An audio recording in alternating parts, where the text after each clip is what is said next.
Hello again. When I was teaching the effective strategies for effective health education and promotion, we got to one of those strategies, which was that programs need to increase self-efficacy by reinforcing skills. And I told you at that time that I thought I would make just a separate short video, really targeting skills and how we might go about teaching and reinforcing skills.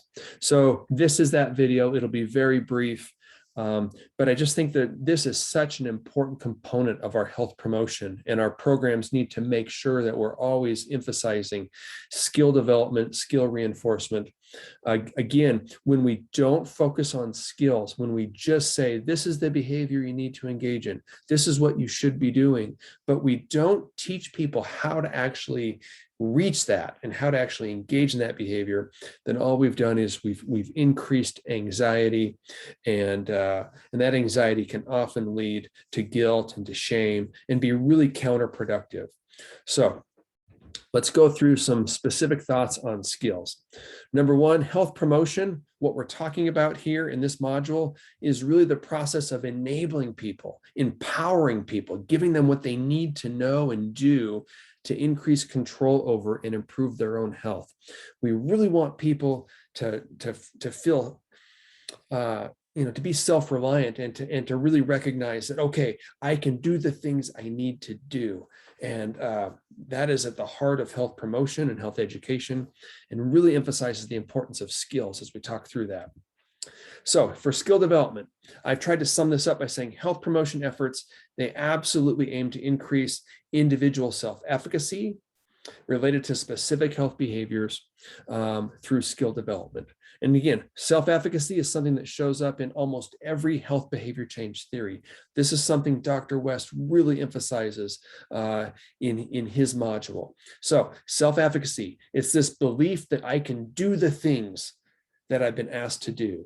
It's this belief that I have the tools, I have the resources, I have the know-how, I can accomplish the things that those people who care about me have asked me to do. So we want to increase self-efficacy by really focusing on skill development. And my team has specifically targeted WASH. So again, think water and sanitation and hygiene. We've talked about topics related to breastfeeding, to hand washing, to safe food preparation, to appropriate disposal of human waste, just to name a few. So what are the skills that individuals and communities need to develop in order to actually engage in those health behaviors and change negative behaviors? So CDC has outlined 5 steps that we must absolutely focus on. So as we design our programs and go about these efforts, we need to always do number 1, which is to discuss the importance of the skill. Like, why should we care? Why is this important? What impacts will this have on us if we adopt these healthy behaviors?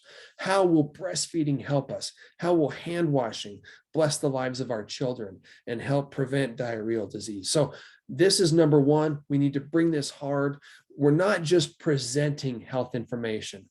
We are passionately promoting health behaviors. So number 1 is so important to really emphasize and communicate. This is why this is so important.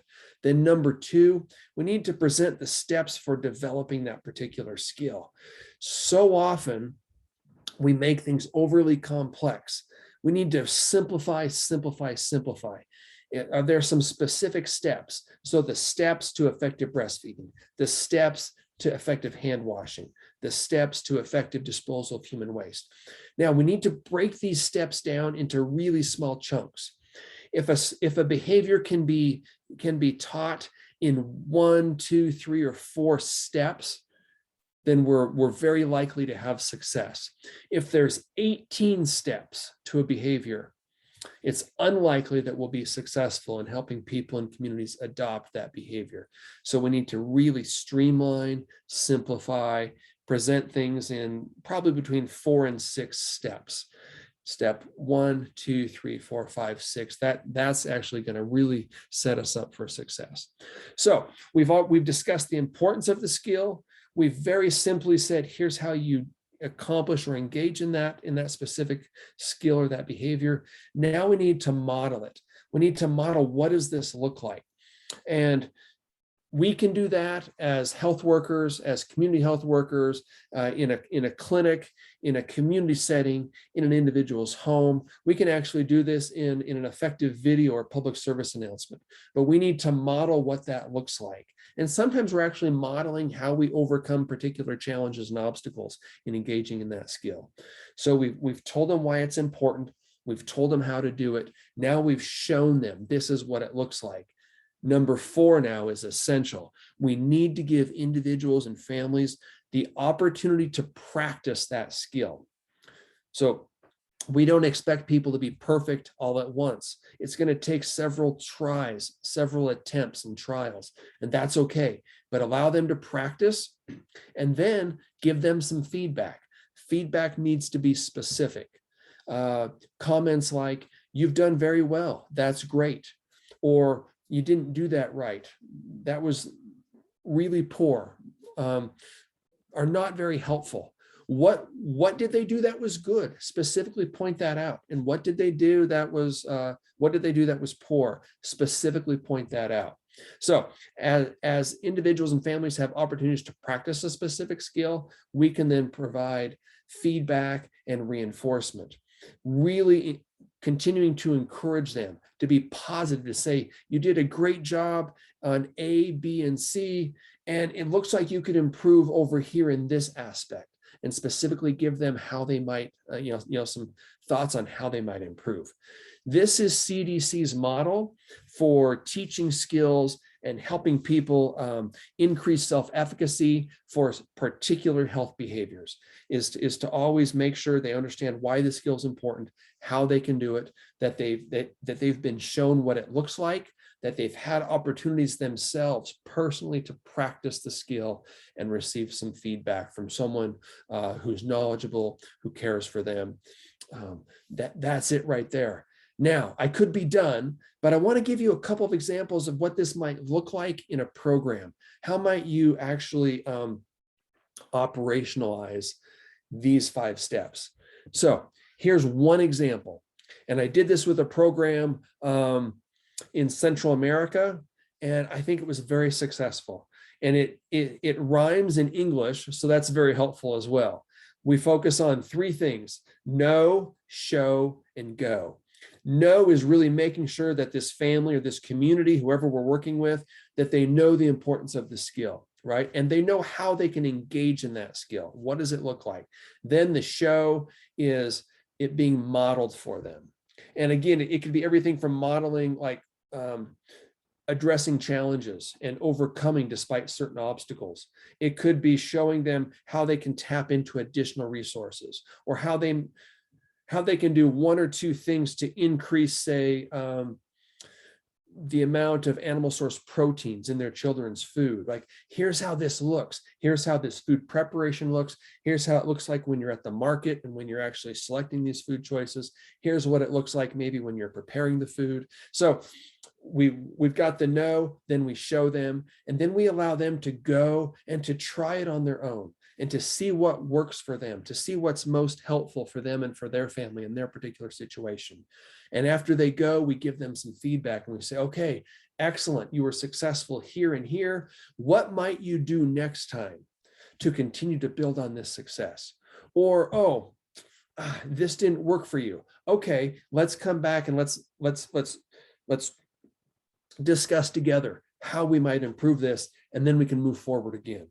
So know, show, go really can incorporate all of those 5 steps for skill acquisition that CDC has outlined. One more example for you is an approach that I've used in my classrooms as a teacher, which is to say what, so what, now what. So the what is really addressing like why this is important. And again, how we might use this skill in improving our particular situation. That's the what. And the so what is, what will happen if I don't adopt a healthy behavior? What will happen if I continue as is? What are the consequences for my health, for my family's health, for my children?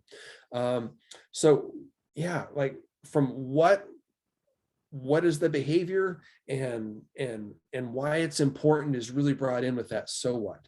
And then the now what. Okay, so understanding the what and the so what, now what am I going to do moving forward?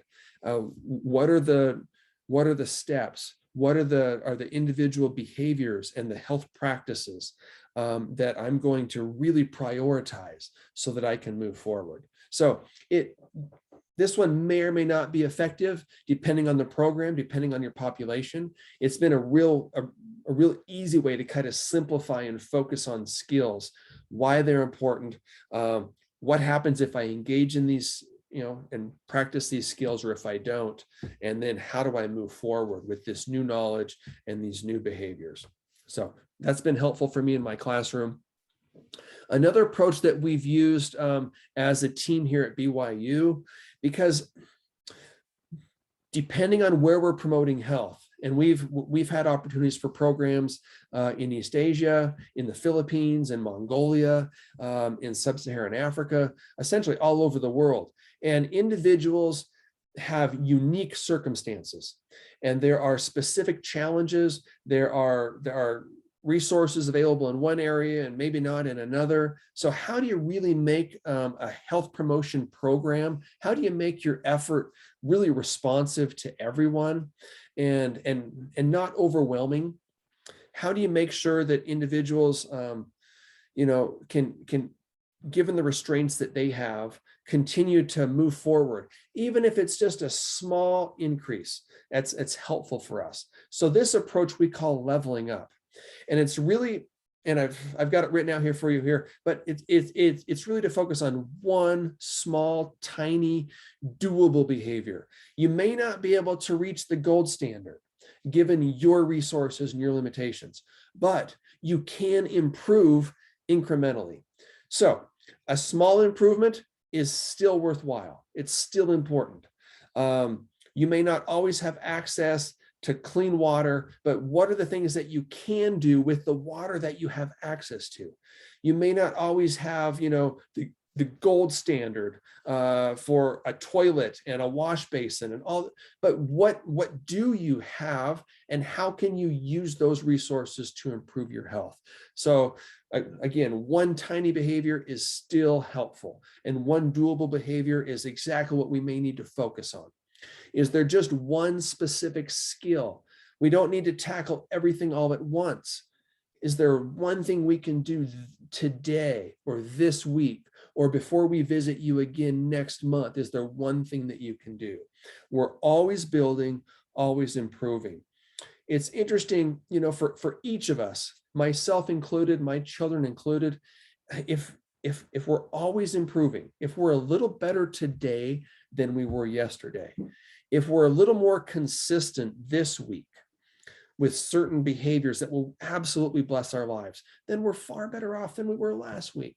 And so it's this idea of leveling up and continuous incremental improvements. Those are the behaviors that are most often sustainable. So as we engage in these tiny behaviors, over time, they become habits. And over time, they become things that we don't even think about. Now, this is the new norm for me. So that's the beauty of leveling up, starting small with what we can do and moving forward. So often, that's how we get traction. That's how we gain momentum.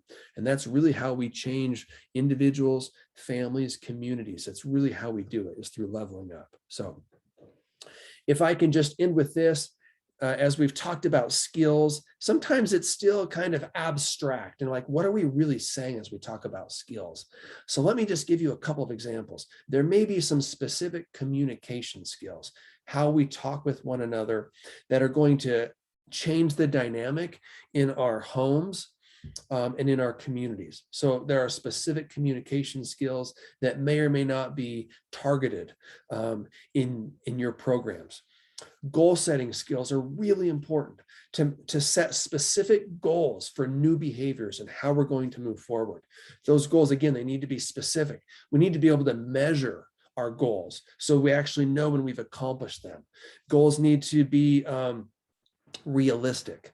So given the restraints that an individual or a family have, what can we realistically expect? Make sure that they're attainable, that they're achievable, that they're appropriate goals.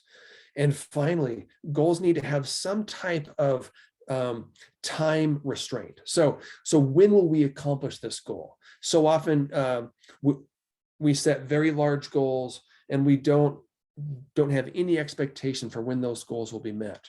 I would much rather a program help individuals set small, short-term goals, things that we will be able to accomplish today, or that we'll accomplish by next week, or by the next time we have a home visit, or to set a goal, here's what we will do or accomplish before the next time we meet as a class, or we meet as a group. So those are specific, measurable and attainable, and they have kind of this end point, because you're going to accomplish this before we come back together next time. That's really what we're talking about as we talk about skills and decision-making skills. So again, really thinking, okay, I have decisions I make every day related to nutrition, related to hygiene. So if I choose option A, what does that look like moving forward? What are the consequences of that particular decision? And what are the benefits of that decision? How does that decision impact my health, impact my family, impact my relationships, impact my community? So to really think through that kind of that decision-making tree, or that decision model, really important. Those are skills. We can actually talk with individuals, families, communities, populations about different questions, different things to consider when faced with a decision. Again, whether that's at the market, or that's in how we're bathing a child or cleaning a child, like all of those things require some decisions and some decision-making trees. So we can really actually teach that particular skill. Okay, I promised this would be short, and yet I ramble again. I go on and on. I hope there's something in here helpful for you. Really consider, how will you focus on skill development in your program and in your health promotion efforts in Nepal? That's going to be crucial. Thank you so much. I appreciate this opportunity. I wish you all